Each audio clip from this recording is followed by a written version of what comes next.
Hello again, everyone. Ambassador Terry here with another First Fridays with Ambassador Terry and friends. And I do have a friend here, Kristi Straw, MBA superstar, and quite an angle that she presented on what are you doing back in April. And I asked her to come back and be on here because she has something to say. And I think you get to hear it a little bit more than a 5 minute ditty. So, welcome, Kristi. I'm glad to have you with me today. Thank you, Ambassador Terry. It is a pleasure to be back with you today, and hello to everybody in your audience.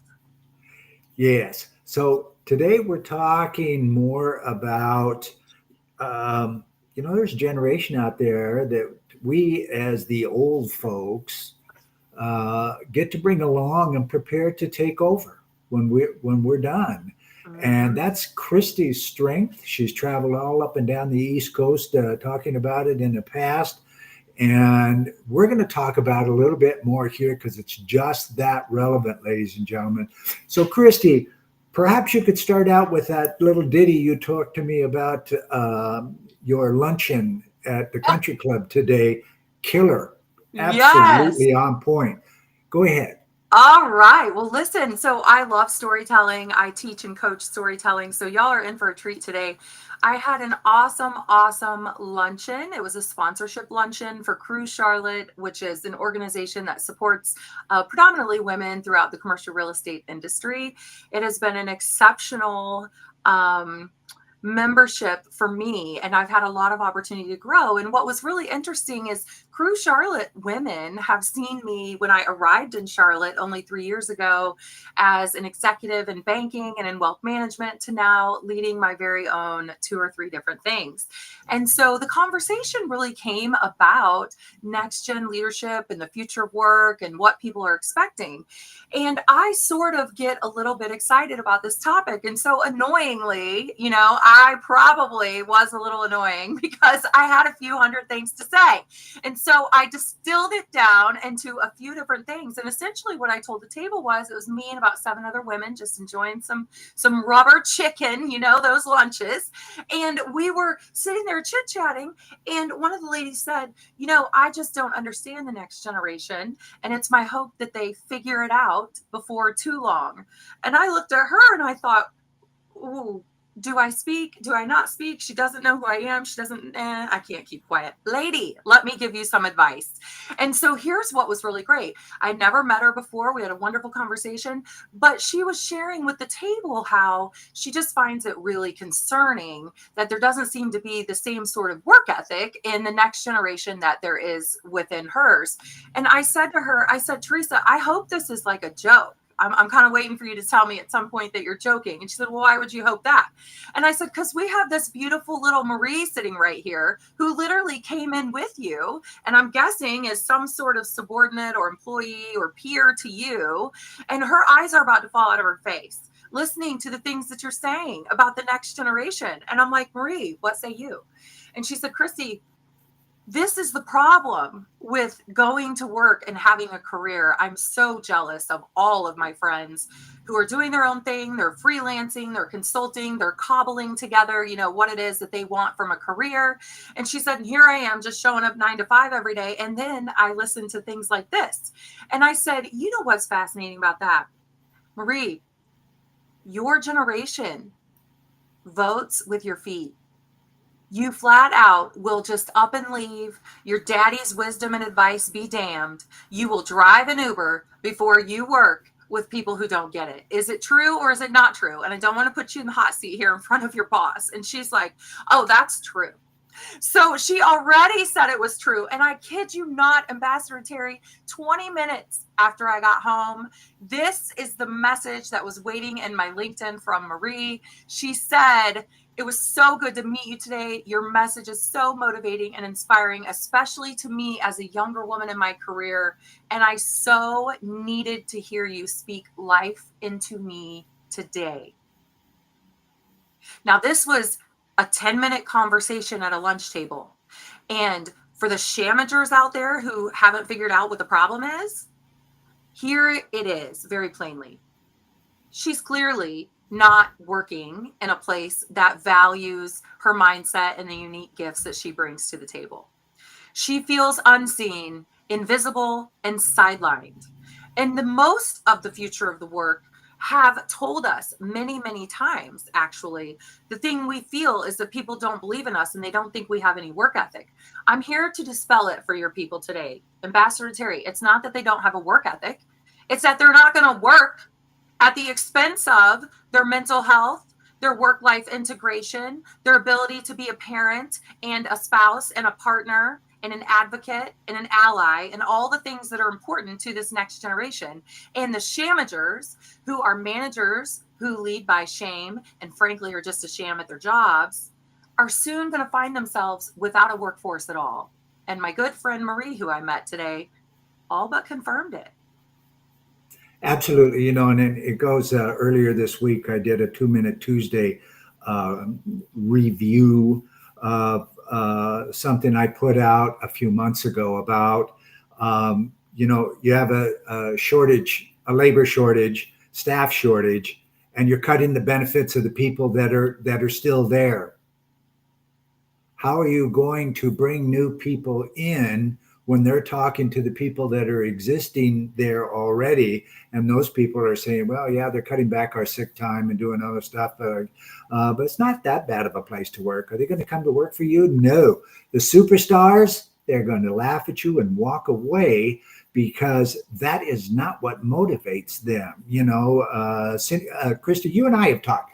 It's about motivating and drawing from the energy of the group, not the distrust or distaste of this or one complaint after another. They're just going to walk away. And what occurred to you at that table at the country club at lunch today is perfect, ladies and gentlemen. It's what we're trying to drive through to you, that there is a new way to do business. This is the 21st century. This is not the 20th century where you do what I say or else. They're going to walk away and say, you take the or else, I'm gone, bye-bye.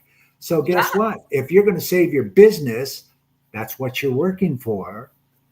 If you're going to save your business, you got to step forward and say, okay, Gen Zs, sit down. Next generation, sit down. Teach me how to communicate with you. Ambassador Terry, I'm so sorry, but I just have to tell you that is one of the most beautiful things I've ever heard. Exactly. Teach me. Mm-hmm. Right? Absolutely. Basic management principles clear back late last century. I love saying that. It's beautiful stuff. 30 years ago, yes, it was do this, do that, do this, do that. But there were a few. And I worked for one of those few where they said, look, people, you're very talented. We're not getting this done. Everybody come here and sit down and teach me how to teach you. Because something's not right. I know you can do the work. I hired you. I know you can do the work, but it's not getting done. And that means I'm not doing something right to help you. So teach me to teach you. Oh my God, we blew the top off that place, man. Sales goals were a laugh. Listen, amen. Okay. Amen. I'm called the unicorn leader for a reason, my friend. Okay. Majority of people that I've led, thousands of people throughout my career, culminating in the C-suite, have said, you're one of the very few people who were actually interested in what I wanted and in what my learning style is. And that is one of the reasons that I created the 2 quizzes that we have within the brand. For those who are super interested in, hey, how am I as a leader? We have the Unicorn Leader Impact Quiz. Okay, that's free. You can see where you fall on the unicorn leader spectrum. Are you an intern or are you a chief unicorn officer, right? Which is what I finally got to when I made it to the C-suite. And then we also have, though, this other matter that I really want to talk about, because Marie did hit home on this, because I asked her right there in front of her boss and a bunch of other older people, because people don't want to listen to me. I don't know why per se, except that I realize that I'm really loud and I realize that I have a pretty pretty defined opinion, but just because I'm loud with a defined opinion doesn't make what I'm saying untrue. And the data says it. So I'm going to share that with you here in just a moment. So we're visiting at the table, and I'm like, and you know what? I bet another thing that you would really appreciate, Marie, is being seen for who the hell you actually are. Like, do you feel that there's any ability to bring your authenticity to the job? Would you post about it? And she started laughing. She's like, no. And I was like, wait, now what? Like, you're in a job, a business development role for a financial institution. We had another gal who owned her own business. She's a commercial real estate broker. Another woman who's a CPA, also in business for herself. So I had a very target audience. And I said, well, let's do this thing. And I said to them, and I said, if you own a business and you had employees who understood what their authentic voice was really like and how to leverage that to boost growth for your organization, is that something you would invest time in learning? And they're like, well, we need to know more. And I'm like, all right, have you ever heard of employee generated content? And they were all like, no. And I said, have you heard of social selling? And they're like, sort of. And I said, okay, so think about this. Employee generated content, looking at that as a revenue strategy. And for you, Marie, the youngster who wants to be more active on social media, who already feels like her friends who don't have a traditional 9-to-5 are living their best life and she's not really getting to do so. If we could turn every post that your team shares into more visibility, that's business development actually powered by trust, because people trust people, and it performs way better than any company broadcast ever could. And I told them, and I said, an employee's post gets 8 times more engagement versus a business post. There's 58% better talent attraction to brands that have employees who regularly post about their work and their life and how that integrates. Not to mention the fact that over 50% of sales quotas are lifted for well-branded salespeople. Now, you all might be sitting in the audience saying, well, I'm not a salesperson. Let me click the channel. You are a salesperson. If you work for a business, if you need any type of employee, if you have children, I would beg to differ. You very much are a salesperson, because you have to sell your influence to get things done. That ultimately makes you a salesperson, when your influence gets things done. And so I said to Marie, our young Gen Z, what do you think about this? And she said, I'm to the point now where I would never again agree to work for an employer who required me to have some sort of a social media guideline or policy, unless it allowed me to share and to be my authentic self. And I said, now, if you had some guardrails in there and you had some training provided. And she said, well, I'd love some training, any training that is not AI related right now. I would love to have that. And so my point is, you can hear if you're actually listening. There's 4 or 5 different things Marie has talked about that is problematic in her culture at work. And she is the future of work. So what are you going to do? Sweet. See, I told you it's going to be good, ladies and gentlemen. This isn't rocket science. This is not anything more than a concerned parent who's not being able to communicate with their child for some reason. Mm-hmm. And they're willing enough to sit down and say, okay, what we've got is not working.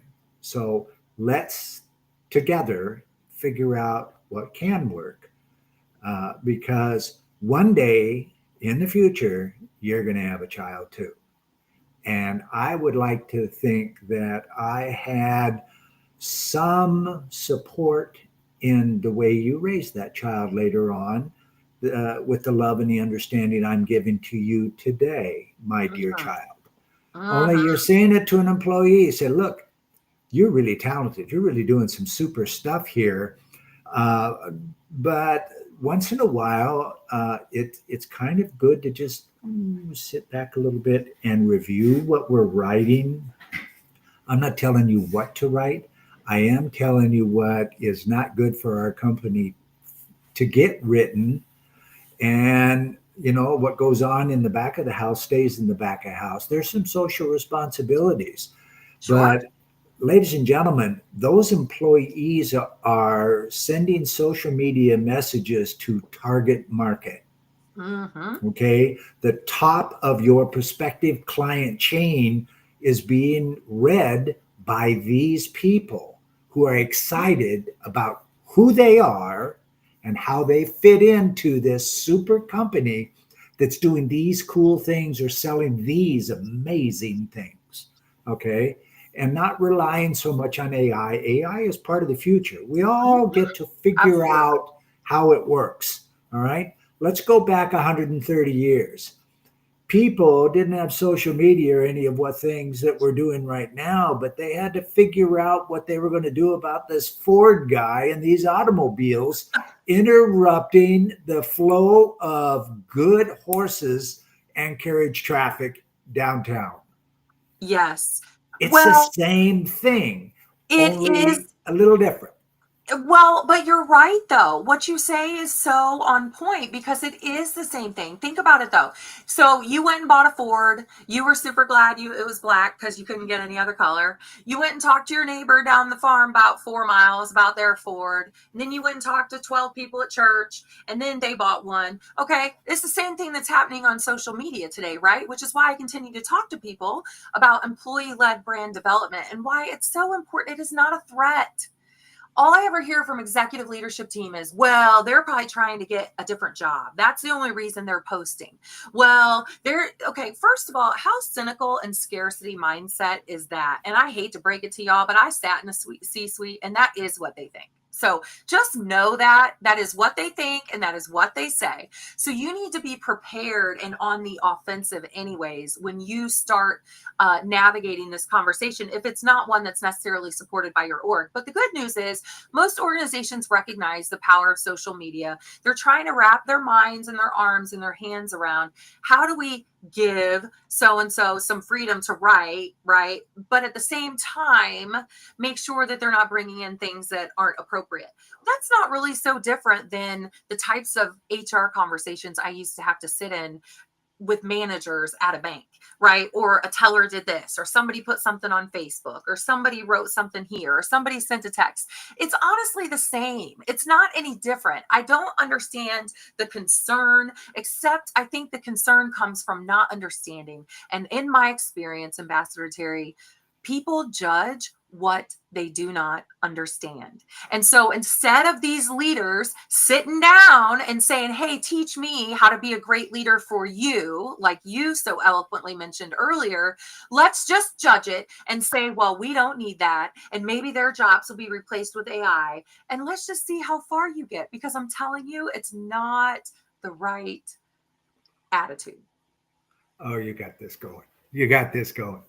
You know, I hope you, ladies and gentlemen, you're as excited as I am right now because, yes, this is just two people having a conversation. This is a message to a specific demographic, you.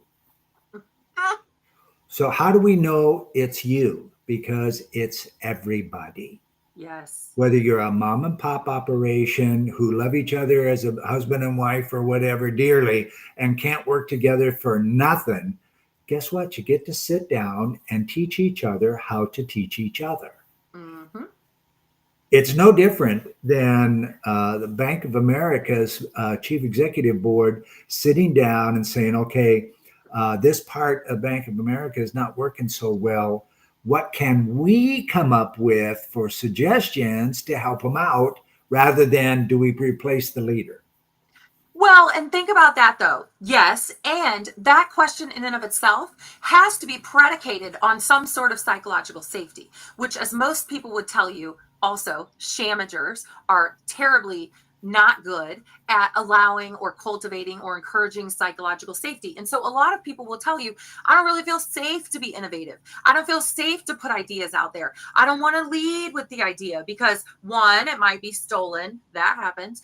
Two, it might be poo-pooed. And then there I am, people think I've done it. Anyway, anybody who says any of this is not operating from a lens and from an experience of psychological safety. And that is why it is so important that you have high EQ leaders in place, because innovation will and does stall. I consult on it all the time. People pay me a lot of money to come and fix it. And I turn around and say, innovation has stalled because your CEO is not safe.